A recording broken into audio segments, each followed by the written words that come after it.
안녕하십니까. 1월 26일 일요일 오후 김경국TV 시작하겠습니다. 오늘은 문재인이 임명한 헌법재판관 문형배 그리고 이미선에 대해서 말씀드려볼까 합니다. 헌법재판소가 지금 윤석열 대통령의 탄핵 재판을 서두르는 것은 이재명의 사법 리스크를 건너뛰기 위한 것입니다. 이재명이나 좌빨들 입장에서는 더 빠르면 좋겠지만 최소한 4월 18일 이전에는 탄핵 심판을 마무리하겠다, 이런 태세죠. 4월 18일이 문재인이 추천한 원조 좌빨이죠. 원조 좌빨 문형배 이미선 재판관의 임기가 끝나기 때문에 그 전에 탄핵 심판을 마무리하겠다는 것입니다.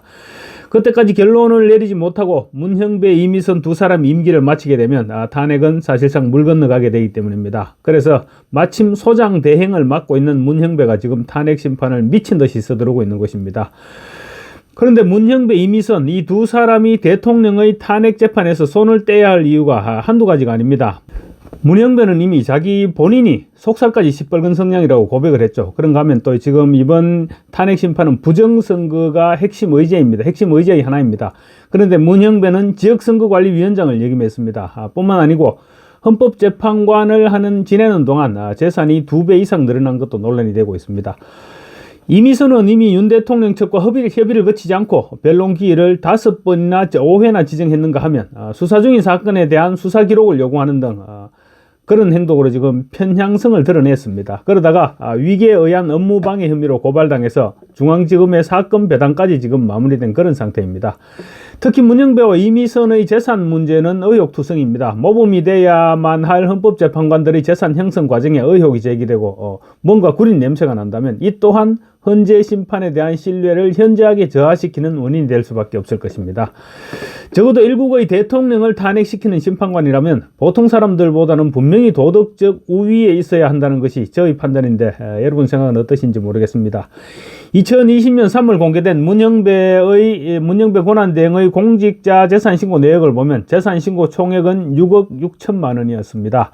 그런데 4년이 지난 2024년 3월에 공개된 2023년 12월 31일 기준입니다. 그래서 2024년 3월에 공개됐는데 이때 공개된 재산 등록 내역을 보면 문형배의 재산은 무려 15억 1,400만 원이나 되어 있었습니다. 4년 사이에 재산이 2.5배 정도로 증가했던 것이죠.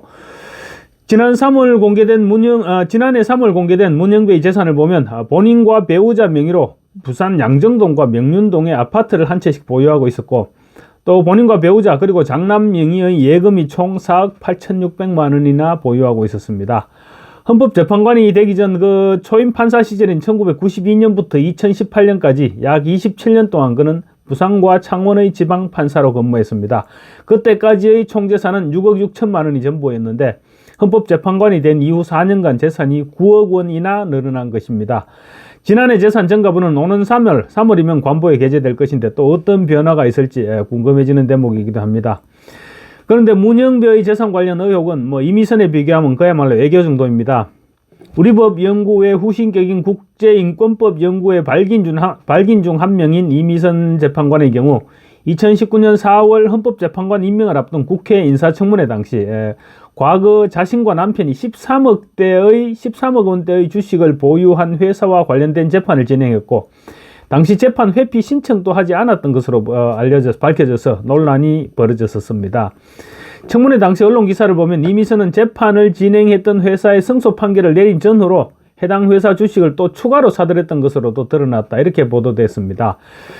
당시 자유한국당 주광덕 의원에 따르면 이미선은 서울중앙지법 부장판사로 근무하던 2018년 보험사가 제기한 코스닥 등록사 이테크건설의 건설 현장 설비 피해 사고 민사소송을 담당했었습니다. 당시 이미선은 이테크건설의 주식 1,432주 2017년 12월 31일 기준으로 1억 8,286만 원이었습니다. 1,432주를 보유한 상태였고, 이미선의 남편 오충식 변호사도 2017년 말 이 회사 주식 9,200주로 약 11억 7,484만 원을 보유하고 있었습니다. 이미선은 그해 10월 보험사의 청구를 기각하는 판결을 냈는데 이미선 부부는 판결 이후에도 이 회사 주식을 추가로 매입했다고 합니다. 이걸 어떻게 받아들여야 됩니까? 부부가 특정 회사의 주식을 비정상적으로 많은 비율로 보유하고 있었고, 이 회사 관련 재판을 담당하면서 재판 회피 신청도 하지 않았을 뿐만 아니라 또 재판이 끝나고 회사 주식을 추가로 매입까지 했다면 재판 과정에서 얻은 정보로 주식 투자를 해서 부당 이득을 취하려 했다. 이렇게 충분히 그렇게 볼 수밖에 없지 않을까요? 다 떠나서 판사가 자기가 주식을 보유한 회사의 재판을 직접 진행한다는 것 자체가 명백하게 문제가 있는 것이 아닐 수 없습니다. 당시 정규제 펜앤드마이크 대표 겸 주필은 이미선 부부에 대해서 헌법재판관 후보로 추천되는 시점에 모두 8개 기업의 주식에 투자하고 있었다. 이미선과 남편인 오충진 변호사는 전 재산의 83%를 주식에 몰빵한 주식광이다. 이렇게 표현을 했었습니다. 정규제 당시 대표는 또 이미선 부부는 좌익혁명으로 한탕 아니면 주식으로라도 한탕을 노린 한탕주의의 위선적 인생들이다. 이렇게 평가하기도 했습니다. 그러나 이미선과 관련된 이런 심각한 의혹들은 헌법재판관으로 임명되면서 유야무야 파묻혀버렸는데 지금이라도 수사에 착수해야 된다. 이런 목소리가 들끓고 있습니다. 이런 정도의 공직 마인드를 가진 사람에게 대통령의 탄핵 심판을 맡겨서는 안 된다는 의견이 폭발하고 있는 것입니다. 헌법재판소의 과도한 민주당 편향성은 지금 심각한 문제로 지적되고 있습니다. 윤석열 대통령에 대한 탄핵 심판을 시작하면서 마치 민주당의 하부기관인 것처럼 헌법재판소가 그렇게 행동하고 있는 것입니다. 헌법재판관들이 앞장서서 불공정을 실현하고 있습니다. 오죽했으면 헌법재판소 현 사무관이 SNS를 통해서 이진숙 방통위원장 탄핵안에 인용 의견을 낸 재판관들에 대해서 재판관들이 스스로 성찰해서 당파성을 줄이고 어떤 사안에 대해서나 동일한 기준을 적용하는 공정성을 지켜야 한다. 이렇게 비판을 했겠습니까?